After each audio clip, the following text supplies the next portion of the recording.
So again, we're excited to be here today for tonight's Theology Lab. I have Adam, Gustine, and José Humphreys with us tonight. Thank you guys for being here. Yeah, thanks for having us. We're excited. Awesome. We are going to be talking a little bit tonight about some of the concepts in your book, Ecosystems of Jubilee. Both of you all have, incredible resumes of trying to help folks wrestle with economic discipleship, both from the pulpit and through nonprofit spheres, through your work with like larger organizations. And so this book really is a game changer, I think, in a lot of ways. And I'm excited that we get to have you here today. So, we've talked a little bit so far in the Theology Lab about how do we wrestle with the history of the way that Christians have wrestled with wealth in the Bible or in throughout history. We've talked about how do we think about individual giving and charity work, engagement like that. You guys come at this project from a very different perspectives. So how does looking at our communities as ecosystems help address this feeling that I think we're all experiencing of being isolated, of being disconnected?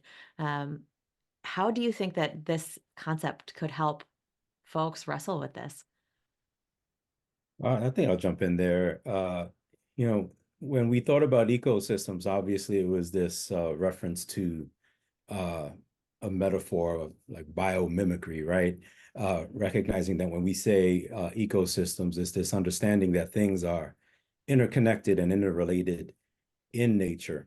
And that's how God created the creation to be interconnected, interrelated. So oftentimes when we think about now churches within neighborhoods, we don't necessarily see the church as something that's connected to a relational network or ecosystem in a neighborhood, embedded in that way. So we thought that this metaphor would be very grounding for the way that the church could see itself.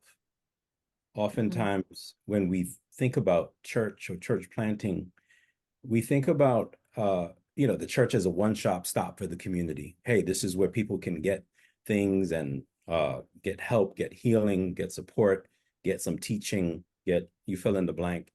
But then when we began to think about what if the church began to think of itself in a decentralized way, hence being a part of an ecosystem, then that would really inform the way that we actually look at our resources as well.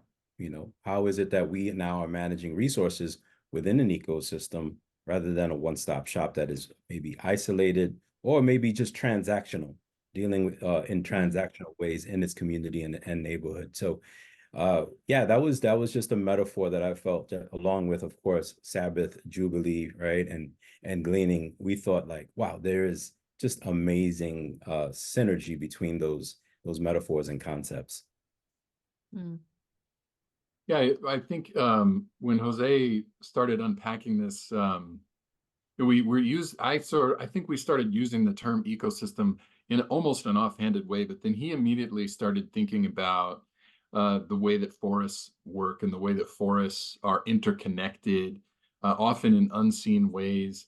And I remember these little aha moments along the way of writing together where, we would be, I'm not a scientist, so if anybody's like an actual botanist, please jump in. But I think, there was this moment where we learned that the conventional wisdom is that the tallest trees in the forest actually rob small and vulnerable plants in the forest from their nutrients. And but the conventional wisdom is wrong, because the tall trees actually pull in the water and the sunlight down into their own root system, which becomes something that can be shared across. And the reason I bring that up is because I think the idea is so powerful, because we live in an economic system that really doesn't function like that. In some ways, upward mobility pushes us towards isolation from others. And if I'm thinking about, and even sort of aspirationally, sort of the aspirations of upward mobility in the American dream push us toward isolation, whereas in a forest ecosystem, the strongest, quote unquote, most well-resourced parts of the forest are there in a way that benefit every other plant in the forest. And I think, what would it change about the way that I see myself in my own neighborhood if resource was something that I saw as a privilege to share? I was privileged to be a part of this often unseen network of exchange, rather than allowing resource acquisition to drive me towards isolation. And so that's like an example of how I think this metaphor then sort of plays out to imagining new ways of being in community. That was really challenging for me really early on in the process. And I think even I'm wondering about that like felt need for connection that we have as created beings, right? That we have that felt need for connection. And so we're acutely aware of our loneliness and our isolation, and yet we might not consider that chasing upward mobility is actually a thing that is causing some of that. As we've wrestled with, again, like individual handlings of wealth, resource, what is the best thing that I can do, the most faithful way that I can follow Jesus? One of the things that I think is interesting in your book is measuring the wholeness of a Christian economic engagement, in part by how much everyone is able to participate in the system, not just people who have financial means or like time to spare, but to say that the most financially poor and the most wealthy actually participate in a Christian economic system. Can you speak more to this about how it actually would offer healing and wholeness to everyone involved in that kind of system? Yeah, I'll jump in here. I'll say I work at the University of Notre Dame now, and to be honest, in my life up till when I worked at Notre Dame, I hadn't done a lot of engagement with much in the sort of Catholic theological world. And coming to Notre Dame, I've gotten to be exposed to the Catholic social tradition, and the idea of participation is one of the sort of hallmark values of the Catholic social tradition in particular. And I guess I say that as a shout out to, like, if you wanted to read more about the notion and the sort of the idea of participation, there would be like a wealth of things to engage in that world. But one of the things that I think that it challenges me, this idea of participation, is that it immediately challenges like charity paradigms that maybe even implicitly assume that folks on the margins or the economically vulnerable don't have anything to participate with. But the idea that each person has a way to contribute meaningfully, uniquely to a community, gifts to bring, I guess, is one way that we could say it. And if that's a fundamental notion, and there's whole segments of our communities that are not participating, if that's a local church community or the city or the community or the neighborhood that we live in, then the whole community is suffering because there is a block in that exchange of resource and gift.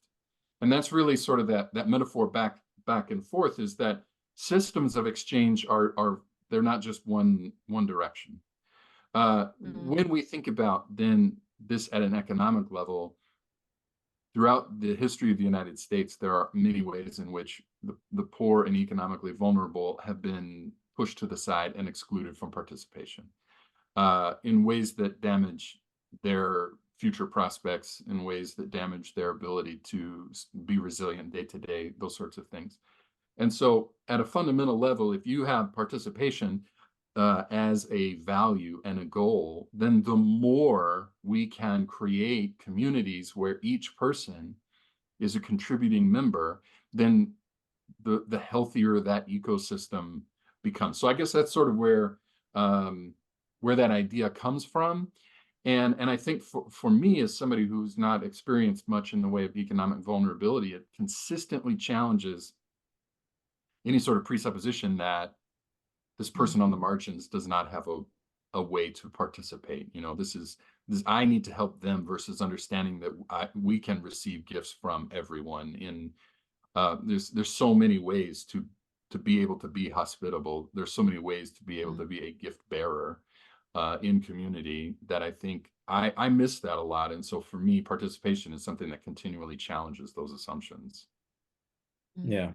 And I think we also underestimate the power of the story of money.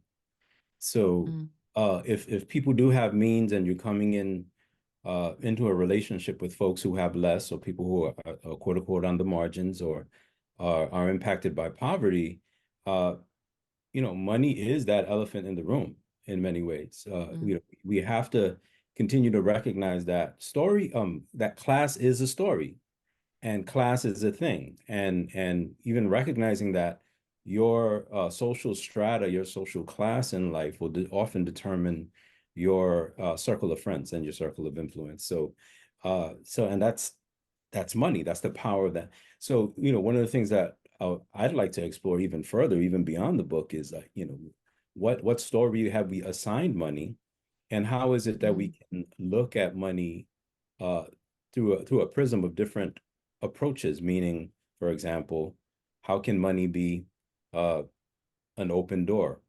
How can money be uh, a means of transformation? How can money be a bridge to resource people and uh, change the story from a story of lack to a story of dignity? Because I think, to me, when I think about it, as someone who has at one time been impacted by poverty, right? And has straddled different levels of social status, uh, you recognize that at hand is that matter of dignity. What is it that a person who's working three jobs and still can't make ends meet, still has to make decisions between medicine and transportation? How has the American dream served them? We've told them, right? You got to work hard, and you know what? You'll be able to get what you need, and also more than subsist. You'll be able to thrive and survive. So there are stories that are attached to all of those specific spaces and places. And I think that it's until we begin to interrogate our stories of money, which ultimately will interrogate our own personal relationship to money, then we won't see some of those barriers break down. Last thing I'll say, mm, that, it was alluding to what Adam just mentioned right now. We have a valuation system in terms of the gifts that people bring. So if I bring the gift of money, but let's say someone else brings in the gift of grassroots wisdom, or they know about the holy lineages of that community that have led to all kinds of community development and uprising and social justice, then how is it that we're evaluating one thing against the other? And mm, I think that that's a total radical revolution to even for mm, funders. I've been talking to philanthropists who have been talking about decolonizing philanthropy, for that matter. Like, how mm, do we change the relationship as philanthropists, where we are not just transactional or just throwing money at a problem, but actually listening to the grassroots, what's happening in the field. And now we're beginning to value that, and that actually takes maybe center stage, or at least is equal par on some level to the money that we're actually distributing that way. So I mm, think it's economics at the end is about dignity, and what is it that people can mm. contribute, and how it's valued. And all of that dignity comes out of the fact that every person is made in God's image and has something to bring of bearing God's image to the table, right? Like this is not, and I think that framing for me is so important to say, like, do I look at this person and say they have something to teach me about God? So So I yeah, have to it's just figure somebody that out. showing up, even Mhm, just showing up, and then us taking on the posture of listening and also learning. To your point, mhm. because they're an image bearer, they have Yeah. inherent dignity. That's not something that we question, and that has value in and of itself. Mhm, mhm. For a lot of the folks in our contexts, the neighborhoods that they are a part of are largely suburban, and our churches in the High Rock area, for the most part, are commuter churches or churches where people are joining together from various different neighborhoods. Um, and so I'm intrigued by this idea that you had of like the church playing its part in a neighborhood, And I'm also just struggling with what do we do when our churches are drawing folks from all over? What does discipleship look like in that? How do people see themselves as a part of a church and also as a part of their neighborhood where, they might be one of 5 families that live in that community from High Rock, but or whatever church they're coming from. Do you have any ideas of how people might be able to think about this for themselves, or are we just, doomed?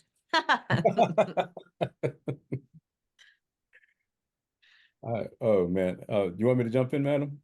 Go for it. Yeah, okay. This is not an answer, it's a response. How's that? That's great. So when I think about just my own context in East Harlem, when I was pastoring, I planted a church, co-founded a church about 16 years ago, and that was the dream, that everybody, 100% of our folks, be from the neighborhood. But as you know, New York City is a very transient neighborhood. I'm sure Boston, some of the other cities in that area or counties have some of the same challenges. And I began to realize that there was not only a retention problem, but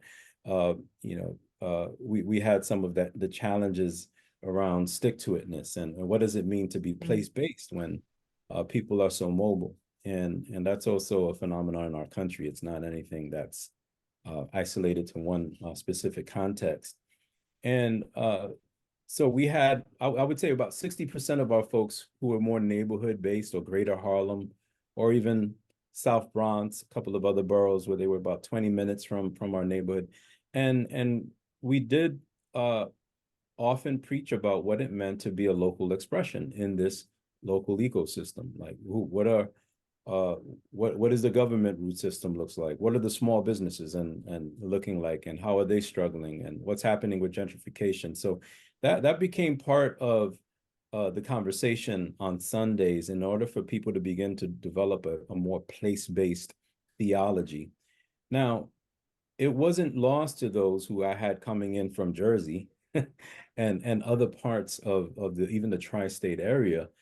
The hope would always be, when you go back to your neighborhood, don't just be someone who just hits the cot, maybe eats some dinner, breakfast, and goes to work, and there's nothing there. Don't pillage the village, so to speak. Just extract, right? Don't just extract, but think about ways that you can be present to your neighborhood and to your neighbor. And what does the good neighboring look like? So anything from just being present with no agenda, getting to know neighborhoods, history, parks, landmarks, even being a part of a community board goes a long way, where you get to see what's going to be developed, how the neighborhood has changed, talk to some of the OGs in the neighborhood, and see how get in touch with some of the neighborhood lament even. How has this neighborhood suffered? Get in touch with the pathos of the neighborhood. Now, of course, I'm talking about a place like Harlem, which has a specific history, which is a specific demographic that is at times stricken by poverty and gentrification. Now, when you're talking about the burbs, though, in which I think I should just kind of ease into that's a little bit of a heavier lift. And I've been asked this question many times, and I was even thinking about how to respond to this. And I think I have more questions probably than responses. I could give you a whole list of things in my neighborhood, but I think, one of the things that I think people in more, whether it's a suburb or a gated community, as I was talking to someone in Puerto Rico who moved over there as an expat, what can you do? And I think thinking about how your current existence in some ways has taken you out of proximity from some of the suffering on the ground, and beginning to discern. And I think that's the key word here, because we can't tell you how to decide what to do. Yeah. What we're telling you here is really a question of discernment and formation, those two things, and asking yourself some tough questions. What is it that I do need to divest myself of in some ways in order to be in closer proximity to the pain, the extraction, and to the even, yeah, just the injustices that are happening to my brothers and sisters not too far from me. And that's both an individual challenge, but it's also a collective one as well, as a church. Mm. How do we Mm-hmm. break down barriers of distance? How do we get out of the rut of the routine that keeps us on these grooves, on these tracks, and would allow us to get uncomfortable? Last thing I'll say, I've said enough in there, you know, we often dismiss the rich young ruler, right? And that whole conversation was like, oh, that was too extreme, that was too radical. Mm. Here are two things that I draw from that story, and I continue to draw from that story. It gives me tension. It does, as someone who is no longer poor, right? It gives me tension. And you know what? I think Jesus would want me to live with that tension. You know what? I Mm. have enough to eat, but I'm in tension about the fact that people in my old neighborhood don't have enough to eat. Mm. They don't have fresh, clean running water. They don't. So I think that's one. And then the second thing I would think about is, yeah, just divestment. Jesus told him, sell everything you have. Now, in whatever ways we decide to take that text, I think one of the questions that we're left with is like, how is it that I can come from a place of being maybe more tight-fisted with my resources and begin to let go in a way that others around me can have more? So I think Mm. it's not, like I said, an answer, but it's definitely a response to what are Yeah. possibilities in terms of discernment and formation. Adam? Yeah. Yeah, a couple of hopefully brief thoughts here. One is the great opportunity of living in the suburbs is that the story of your city is inextricably not isolated. You cannot isolate the story of a suburb. It needs an urb in order to sub from it. You know what I mean? Like you Mm. have to have a city. And so if I'm taking my ecosystem metaphor and applying it, whether or not the original spirit of suburbanization would want to admit it, suburbs live within a broad ecosystem that includes larger cities and the other suburbs around it. Mm. And I think that one of the challenges is that, as I said, the spirit of suburbanization has been to separate from in a sort of in many cases like an economically protectivist way from the larger urban area. And so one thought is that if in fact suburbs are inextricably the story of these suburbs and the economic life of a suburb is absolutely wrapped up in the larger metro area, then there's work to be done of understanding that system and understanding that story. Suburbs don't arise out of value neutral narratives, and so really Mm. understanding that, coming to grips with the sort of cultural factors that drove that.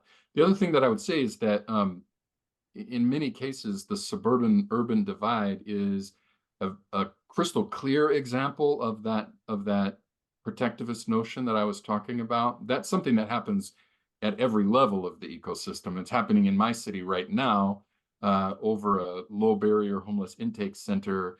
They're flooding public gatherings to try and shut these things down because they don't want this population of people moving in close or anything like that.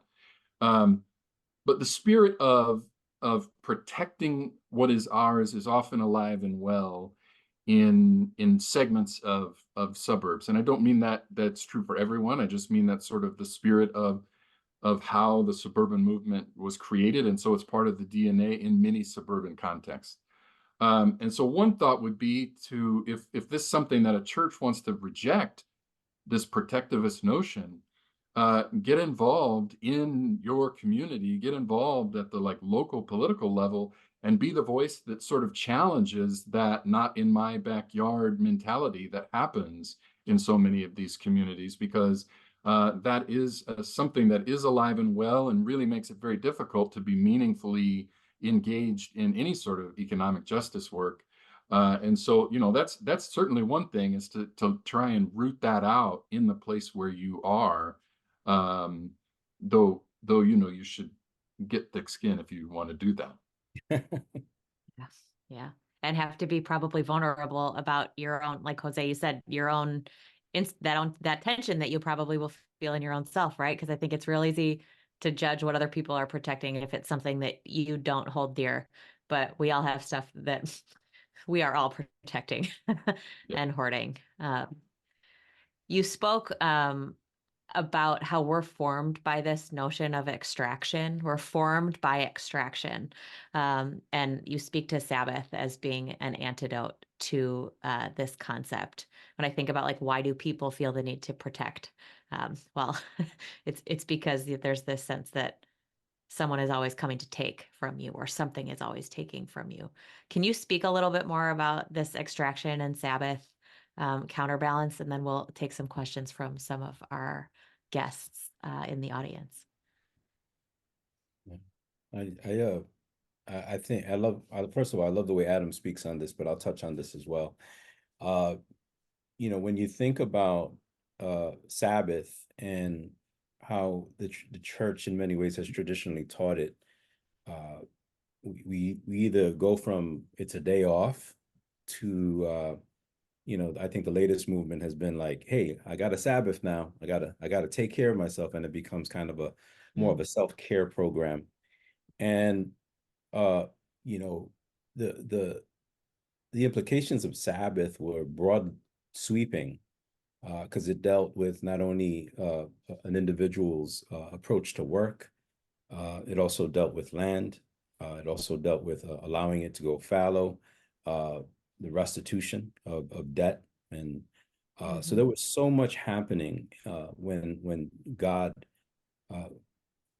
commands the Israelites to honor and observe this day. And I wrestled with in the writing of this book when we were thinking about the economic ethics and the Old Testament ethics and how we're in many ways it is what we do as theologians, right? We kind of have to take this ancient wisdom without hyperimposing or superimposing it. I guess we sort of do that, but just contextualizing it in a way that could really speak to our reality today. And I think what I had landed on was what is the essence of it, and what is the wisdom that is timeless that could be used for approaching how we look at rest and how we look at what is enough, because I think that is part of the question at hand here. Questions that were brought up in the book, like how much is enough, and how is it that we're also formed?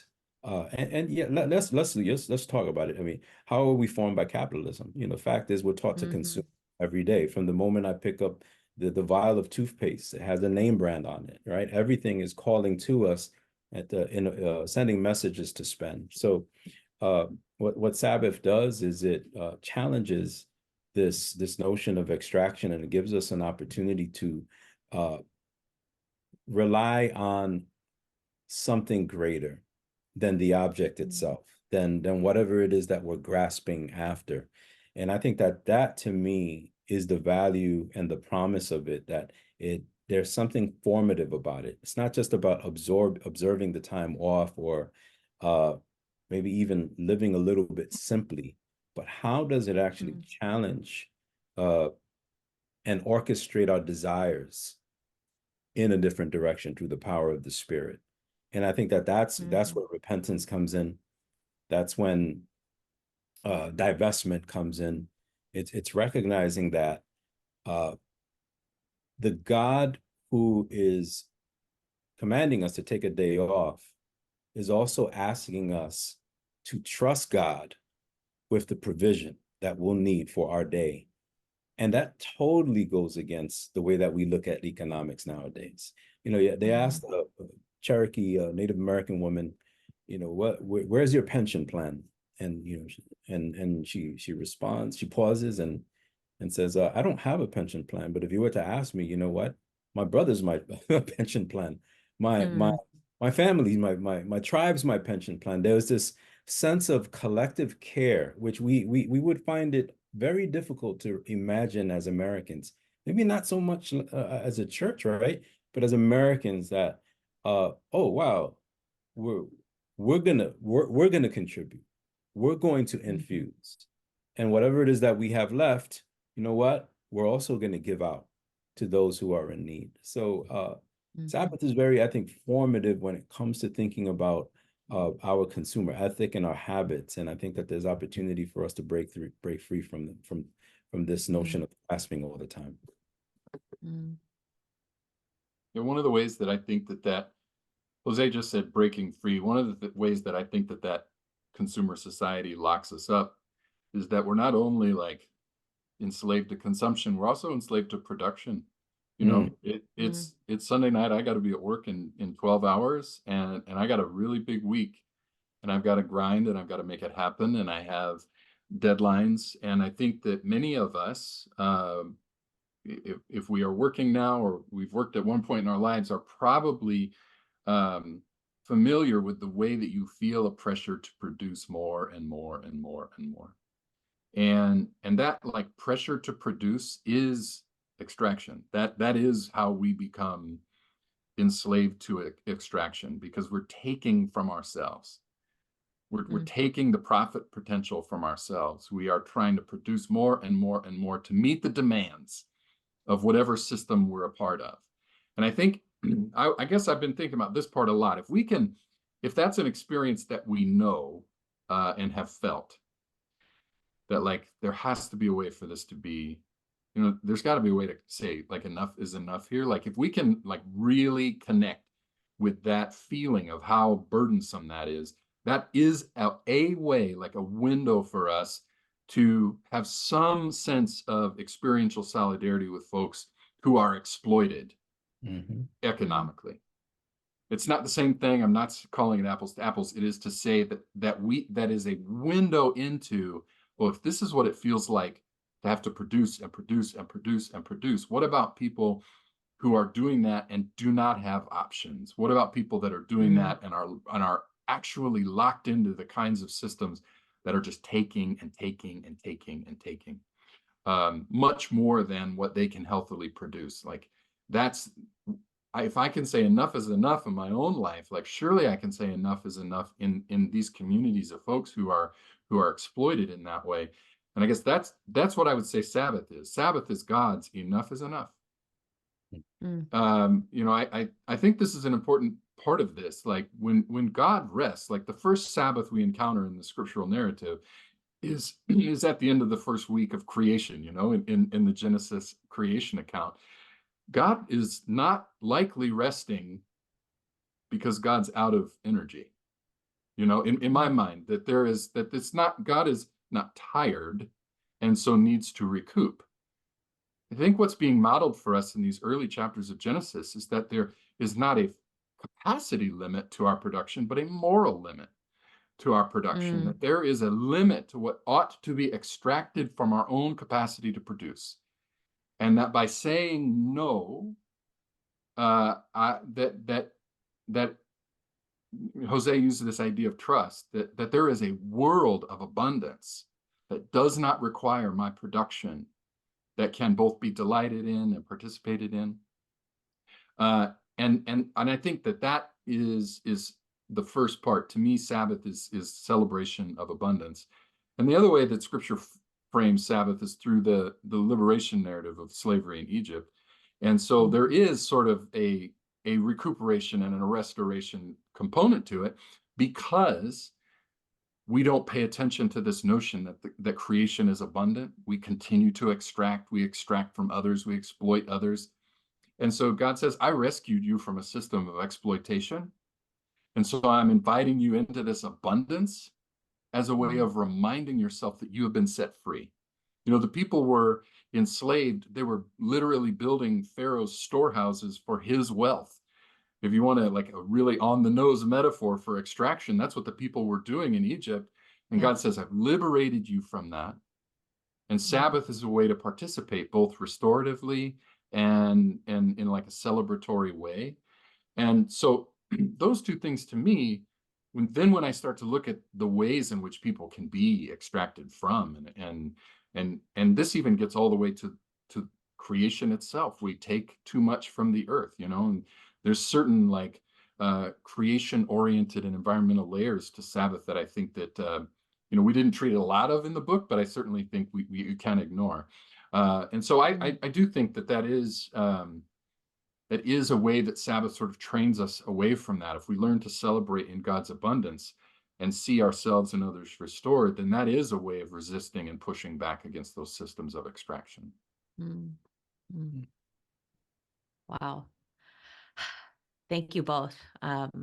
There's so much, y'all. You need to go read this book. There is so much that we did not touch on here. Um, I cannot recommend it any more highly than I already have. Like, it is just incredible. We're going to take some questions from our audience. We have quite a few, so we'll see how many we can get through. So, see if you could answer them quickly. We'll see. We have a question. Well, two possible questions around the practice of Jubilee. Do we have any hints as to how ancient Israel actually practiced the year of Jubilee that might inform our conversation? And then just acknowledging that Israel was an agrarian society. And so how would practicing Jubilee in an agrarian society be different than for those of us who live in cities or suburban settings? That's a Yeah. great question. And the very short answer is I don't think we have any scriptural evidence that Israel actually ever practiced the year of Jubilee. And I think that's heartbreaking. And also for me, it makes me want to double down on the point, because a big part of Jose and I's argument is that, yes, gleaning and Sabbath and Jubilee are laws, but they are also ways, if we were to think about it this way, this is God like outlining a kingdom society, right? I mean, they didn't use that language in the Old Testament, but this is God's ideal. This is God's intention for the way that community and society should work. And so it's a system of economic redress. The fact that Israel, we don't have evidence, would suggest that, yes, in fact, it's hard to go to the extent that God would say in order to reset and recalibrate a system that can, get out of whack over time. And then the question for me, and this is, Jose made this point earlier about like, how do you take something that's thousands of years old and reimagine it for today? And so if you're thinking about like background principles that come out from gleaning and Sabbath and from Jubilee, we try to take pretty good care in the book to actually like boil it down to transferable notions, because Jubilee deals with the question of ownership, right? If Sabbath deals with the question of restoration and a response to extraction, Jubilee is ultimately a question about ownership, because the nuance of Jubilee is about the return of land, right? And this is like a primary way that people would build assets in an agrarian society is through the land that they own. And over a 50-year period, land gets increasingly concentrated. And so it is a question about who owns capital, who owns land, who owns each individual's actual agency to operate in society. And so I think if you want to then say, well, okay, well, now we can have lots of questions about how we extend asset ownership to the margins, to the social margins. There's lots of interesting things that we could do there. That is an imagination of Jubilee in our, like a reimagination of Jubilee in our current context. That to me is where, I think we try to do that in the book, but I think that that's really the work of people in community, is to say, how do we extend these like core notions to these edges of our communities. One of the things I mentioned in the book was that I think the closest thing that I found in scriptures to some sort of observance of Jubilee was in the book of Nehemiah, when they were rebuilding the walls, and it turns out that some kinsmen were repossessing land and selling their own into enslavement. And Nehemiah at one point addresses the people, has them cancel the debt, has them give back the land, and then everybody goes to their work on the wall. And what I really saw was just that there was the essence of restitution, this reparation, and this idea of a holy reset. And I think that's why when we think about Jubilee, what are the holy resets that are possible in our day? Sometimes, every now and again, you might find legislation that deals with a holy reset. Or as the United Methodist movement has been showing, they're part of the Land Back movement. So that was a larger movement that goes beyond denominations. But here it is that they have a history, right, that they've colluded in enslavement. They colluded with the annexation of territory, and yet there was certain situations where they were able to give back the land to native tribes and celebrate with them and be in relationship with them. And I think that that was beautiful because it went beyond being transactional. It was also relational. Like, we're going to be in this land with you, which is beautiful, a beautiful form of reconciliation, if you will. And yet, we're also making this right. We're turning the world to right, which I think in many ways is the essence of that holy restart. Because, and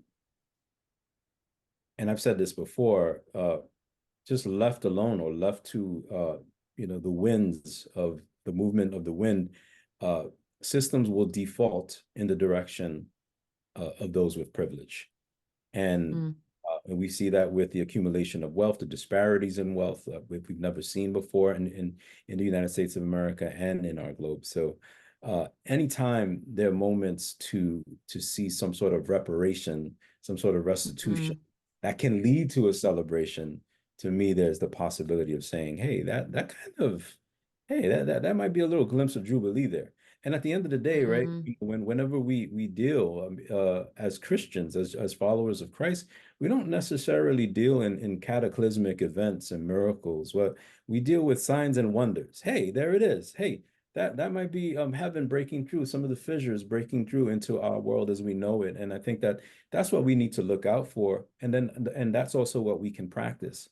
This small little act of resistance in my neighborhood by shopping locally, it's going against the tide of just going after big box development and supporting those who have means and who are not involved in the local ecology. So I for those of us who often feel that, oh, well, what difference does my effort and my action make?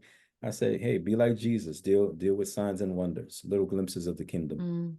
That's what we've been called to. Yeah. What advice do you have about developing cross-class relationships in a natural way? We live in an economically mixed neighborhood, but it hasn't been easy getting to know our neighbors. Oof. Yeah, that's a tough one. It's such a good question, though. And I live in a now economically mixed neighborhood, and guess what? My wife and I, we don't necessarily represent the larger demographics, when it comes to the median income of East Harlem. My wife's a professor, right? Now I'm a consultant coach, still a reverend. But we recognize that there are certain boundaries and walls that need to be crossed over. And I think that one of the ways that I have found is I have an advantage because I do work with nonprofits and I interact with folks who just really struggling economically. And then that's how I've been able to develop some of those connections. But I would just say that in that venture of breaking down those walls of hostility, because those are part of one of those walls of hostility, along with race and along with gender. I think it's really just centering the stories of the poor, those who are economically challenged, and allowing ourselves to also be changed and intentioned by them. Because you might also see that you'll be looking at your budget differently. And I think that that's part of the ecological nature of relationships, that there is this exchange. They are giving you something. The question you have to ask yourself is, what are they giving you? What have you learned? And how is it changing you? I'm sort of struck by the way that people that sit at our tables are reflect the extent to which we live into this. I'm thinking about even when Paul critiques the church in Corinth for desecrating the Lord's Supper. The desecration is that they've allowed the community to schism in socioeconomic ways, where the rich are hanging out, potentially getting a little tipsy before the poor are off work and can even come to celebrate the Lord's Supper together. To me, that's a really telling notion, because I think that like upward mobility creates like cultural barriers that that when we're trying to be in community with people who are not in the same sort of socioeconomic place as us, like that is a like cultural barrier that we're asking someone to cross, that maybe we're not even aware that we're asking them to do. And Mm. so I actually think that we need to be aware, and I guess I'm speaking for myself as somebody that like I live in a really economically diverse neighborhood, but I would be on the higher end of that socioeconomic spectrum. Like in seeking to build community with people in my church or people in my neighborhood, if I don't understand the way that money creates this like cultural bubble around me, then I'm kind of ignorant, you know, like we teach cross-cultural competency, but we don't really do that. We don't really teach people how to be socioeconomically, culturally competent. Mm. Um, Mm. and like understand how like our money like creates these like cultural trappings that might make people feel like they're in a foreign land, or make us feel like we are in a foreign land. And having said all of that, I still remain committed to the notion that like the table is what makes or breaks our ability to live into the kinds of communities that God has in mind in giving us like community oriented mandates. You know, like if the church is a Mm. community, kingdom of God is a community. And I think that is one of the primary ways in which like the kingdom of God grows, is that communities are growing like that. And so Mm. I think it requires work, but like who is at our table, and what do we need to do to like break down the socioeconomic barriers so that we can have economically diverse tables? And I mean that as like as concretely as you can, like put a table out in your yard, and like how do we get to a place where we can be that kind of neighbor? To me, Mm. those are things that I wrestle with quite a bit, actually. Mm. And so I think that's a fantastic question. I'm glad whoever asked it is wrestling with it, and like Jose said earlier, like I don't think there are like automatic answers, but certainly wrestling with it is part of it. Mhm. Well, in your wrestling, guys, just a final word. What is giving you hope as you do this work and help others along the way? Uh, I'm a proponent of the small church, and what I'm seeing is that there are a lot of place-based expressions that are beginning to well up, and to be in close proximity to the very things that we're talking about. And I really do think, though, that that doesn't exclude the larger church. Remember, we're saying ecosystem, and I'd love for the High Rock and any churches with blessings of abundance, right? To think about that, though, so there'll be times when we can be directly connected to what's happening in the grassroots, and maybe we'll be 2 degrees separated, but you will all be tethered. Mm. Will be that mycelium that runs underneath the ground and grabs the roots and nourishes them. So I think that's the kind of collaboration that I'm seeing that really excites me. When the church begins to realize that it doesn't need to be the flagship. Might be a big church, but it doesn't need to be the flagship. But it can be actually a part of the fellowship of the neighborhood, and Mm. think about ways to even be invisible. Hey, how is it that we can start to do this stuff under the soil? People won't even know about it. But guess what? Our roots are in there. They're tangled in there somewhere. Mm. And Mm. I believe the spirit is doing something that way. So that's the kind of collaboration, radical collaboration, that's going to take some divestment, some relationship. And to the question that was posed earlier, yeah, uncomfortable conversations that don't feel like I have the same class sensibilities as this other person.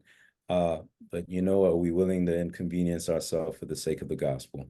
Mm. Yes. Yeah. Yeah, I mean, I think what's giving me hope is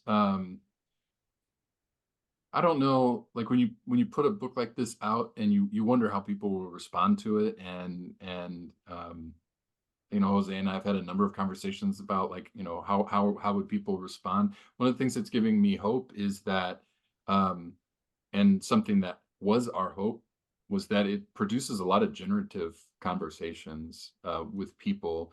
And that is because I genuinely believe that God wants people with means to encounter these ideas as an opportunity, as much as it is like a challenge, and certainly an invitation to repentance in some ways.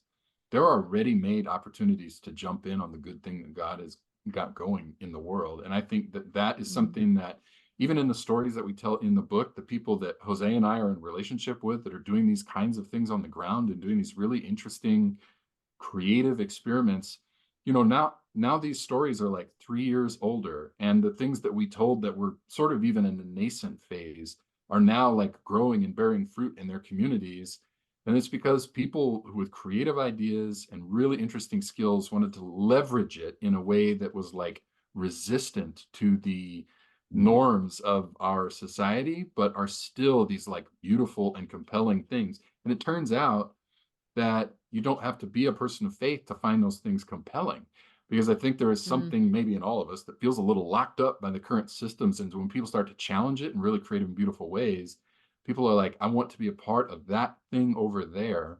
To me, that's fun to talk about. It's fun to even see from a distance these ways these little holy experiments grow and grab and take root.